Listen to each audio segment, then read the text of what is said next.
दोस्तों, एग्रीकल्चर में इस्तेमाल होने वाले मशीनों की सूची में कंबाइन हार्वेस्टर का नाम पहले आता है, क्योंकि ये कई एकड़ धानों को मिनटों में काट कर लाखों किसान भाइयों का मेहनत बचाता है, जिससे उनका काम बेहद आसान बन जाता है। तो चलिए दोस्तों, देखते हैं आखिर कंबाइन हार्वेस्टर को फैक्ट्री में कैसे बनाया जाता है, और उसके साथ स्ट्रॉ रीपर यानी भूसे बनाने वाली मशीन को भी फैक्ट्री में बनते हुए देखेंगे, जो कंबाइन से कटे हुए गेहूँ के डंठलों को काट कर भूसे में तब्दील करता है। तब चलिए दोस्तों, वीडियो को स्टार्ट करते हैं। उससे पहले आप हमारे कड़ी मेहनत के लिए इस वीडियो को एक छोटा सा लाइक करके चैनल को जरूर सब्सक्राइब करें, क्योंकि हम फैक्ट्री रिलेटेड वीडियो अक्सर लाते रहते हैं।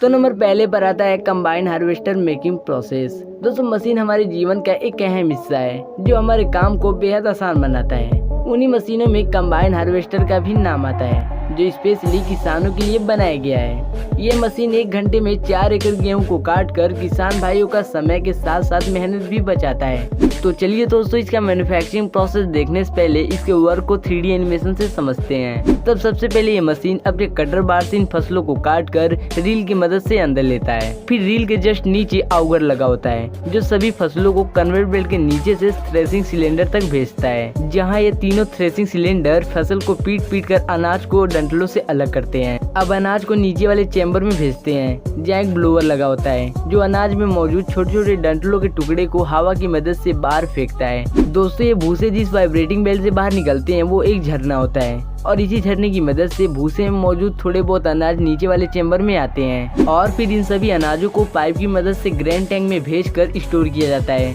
और इस तरह से ये प्रोसेस कंटिन्यूअस होता रहता है। अब मैन्युफैक्चरिंग प्रोसेस में सबसे पहले इसके बॉडी का 3D इमेज बनाकर लेजर प्रिंटर से स्टील शीट पर मार्किंग करते हैं, और बेंडिंग मशीन से बॉडी के अनुसार बेंड करके इसके छोटे छोटे पार्ट को वेल्डिंग करते हैं, जिससे इसका एक बड़ा सा बॉडी बनकर तैयार हो जाता है। फिर इसके कटर सेट को बनाने के लिए स्टील शीट को लेजर मशीन में डालकर कटिंग करते हैं।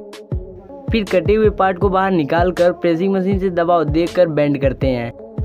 अब इसके सभी छोटे छोटे पार्ट को वेल्डिंग करके कटर सेट का बेस वाला हिस्सा तैयार कर लेते हैं, और लास्ट में इस पर पेंटिंग करके आउगर को बनाते हैं। तो इसे बनाने के लिए स्टील पाइप पर ब्लेड को वेल्डिंग करके पेंटिंग किया जाता है, जिससे आउगर बनकर तैयार हो जाता है। दोस्तों, रील बनाने की प्रोसेस हम आगे देखेंगे, क्योंकि अभी सारे पार्ट को पेंटिंग किया जा रहा है। दोस्तों, इसके इंटरनल इंजन को पेंट के घोल में डुबा कर निकाला जाता है, जिससे सारे पार्ट पर कलर बेहद कम समय में लग जाता है। फिर इन सभी का इंस्पेक्शन करते हैं, जहाँ पेंट की क्वालिटी और पेंट सभी जगह लगा है या नहीं ये चेक किया जाता है। अब दूसरे यूनिट में टायर बनाने का प्रोसेस चालू होता है, जहाँ पुराने टायर को फैक्ट्री में लाकर टायर पिलर मशीन में डालते हैं। अब इसके ब्लेड को नुकीला करके टायर के ऊपर वाले लेयर को छीलते हैं, फिर इसे ग्राइंडिंग करके टायर को स्मूथ बनाते हैं। अब इसके मोटाई को चेक करके टायर पर गहरा निशान बनाया जाता है। अब इसके ऊपर और नीचे ग्राइंडिंग करके नए जैसा लुक देते हैं। फिर इस पर एक खास तरह के ग्लू का स्प्रे करके रबर शीट को चिपकाते हैं। फिर एक वर्कर इन टायर पर दबाव देकर रबर शीट को अच्छी तरह से चिपकाता है। फिर टायर को मशीन से निकालकर इसके अंदर रिंग शेप रबर को डालकर ग्लू से चिपकाते हैं। अब इन टायर पर बड़ी बड़ी गोटियां बनाने के लिए इन्हें प्रेशर मशीन में डालकर मशीन के कैप को लॉक करते हैं। फिर इसे हाइड्रोलिक मशीन से दबाव देने के साथ इसके प्रेशर गैस को ऑन करते हैं, जिस कारण टायर पर प्रेशर लगने से इनमें गोटियां आ जाती हैं। अब इसके एक्स्ट्रा पार्ट को काट कर इंस्पेक्शन किया जाता है, जहाँ टायर के एक एक पार्ट को चेक किया जाता है। फिर इंजन को बनाने के लिए इसके सभी पार्ट को दूसरे फैक्ट्री से लाकर असेंबल करते हैं, जैसे साइलेंसर, रेडिएटर कवर और ऑयल फिल्टर को। फिर स्टील से बने इस बॉडी पर एक पार्ट को असेंबल करके इंजन को लगाते हैं।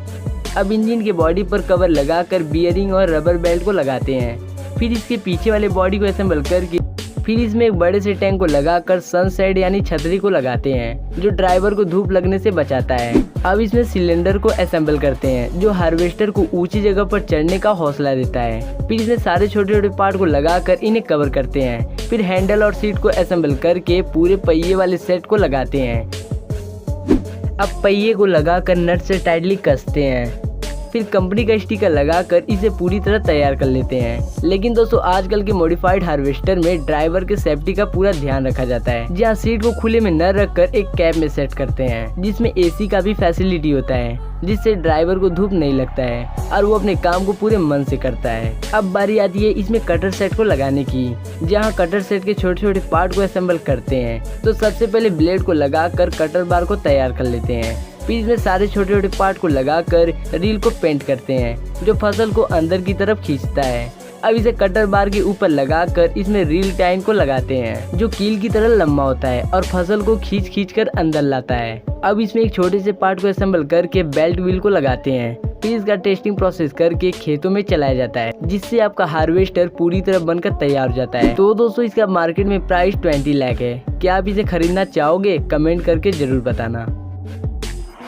अब नंबर दूसरे पर आता है स्ट्रॉ रीपर मेकिंग प्रोसेस। दोस्तों इस भूसे बनाने वाली मशीन को अक्सर आपने कंबाइन हार्वेस्टर के पीछे जरूर देखा होगा क्योंकि कंबाइन फसल को 1 फीट ऊपर से काटता है, इसलिए इन बचे हुए डंठलों को स्ट्रॉ रीपर से काट कर भूसे में तब्दील किया जाता है जिसे गाय भैंस जैसे पशु बेहद मन से खाते हैं। तो चलिए दोस्तों देखते हैं आखिर कंबाइन का साथ ही स्ट्रॉ रीपर को फैक्ट्री में कैसे बनाया जाता है। तो सबसे पहले इस मशीन का मॉडल कंप्यूटर में अपलोड करके सेव किया जाता है जिससे ये कटर मशीन कंप्यूटर में से मॉडल के अकॉर्डिंग स्टील प्लेट को काट देता है। फिर स्टील शीट को प्रेसिंग मशीन से दबाव देकर उसके बॉडी के अनुसार बेंड करते हैं।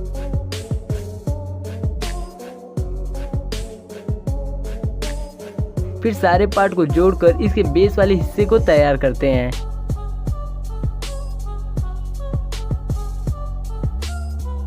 अब सारा काम हो जाने के बाद इसे उल्टा करके इसके नीचे वाले हिस्से को वेल्डिंग करते हैं। फिर इस पर ग्राइंडिंग करके इसे स्मूथ बनाया जाता है। अब इसके बॉडी के ऊपर एक खास तरह के लिक्विड का स्प्रे करते हैं जो इस पर जंग लगने से बचाता है। फिर इस पर ग्रीन कलर पेंटिंग करके इसके छोटे छोटे पार्ट को असेंबल करते हैं। अब इसमें एक्सल रॉड को डालकर नट से टाइटली कसते हैं। दोस्तों यही रॉड ट्रैक्टर से कनेक्ट होता है जो पूरे सिस्टम को रोटेट करता है। फिर इसके बैक वाले पार्ट पर कवर लगाकर 2 बॉक्स को असेंबल करते हैं। अब जरूरत के अनुसार सारे जगह बेल्ट व्हील को लगाया जाता है।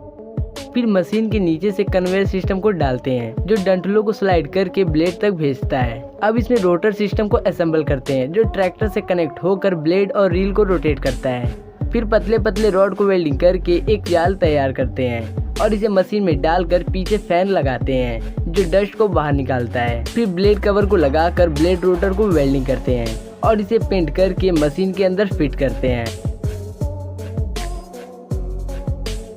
और लास्ट पिन पर बहुत सारे ब्लेड लगाकर टाइटली कसते हैं। फिर इसके कटर सिस्टम को बनाने के लिए कटर बार में ब्लेड लगाते हैं जो फसल को काटता है। अब इसमें आउगर को लगाकर साइड ब्लेड को लगाते हैं। दोस्तों ये आउगर फसल को अंदर भेजता है। फिर इसमें रील को लगाकर छोटे छोटे रील टाइन को असेंबल करते हैं। इस तरह से मशीन का सारा पार्ट असेंबल होकर तैयार हो जाता है। अब भूसे वाले पाइप को बनाने के लिए स्टील प्लेट को पाइप का शेप देकर वेल्डिंग करते हैं। फिर इसमें एक बड़े से पाइप को जोड़कर ग्रीन कलर पेंटिंग करते हैं। अब इसे मशीन में लगाकर बेल्ट व्हील में बेल्ट को लगाते हैं और लास्ट में इसका टेस्टिंग किया जाता है जहाँ रील का स्मूथनेस और ब्लेड का शार्पनेस को चेक करते हैं। और लास्ट में बेल्ट व्हील पर कवर लगाकर मशीन पर कंपनी का ब्रांड लगाते हैं और इस तरह से आपका पूरा मशीन बनकर तैयार हो जाता है। और इस तरह से हमारा फैक्ट्री टूर समाप्त होता है। तो दोस्तों इन दोनों मैन्युफैक्चरिंग प्रोसेस में आपको किस चीज का मैन्युफैक्चरिंग सबसे अच्छा लगा कमेंट कर जरूर बताएं।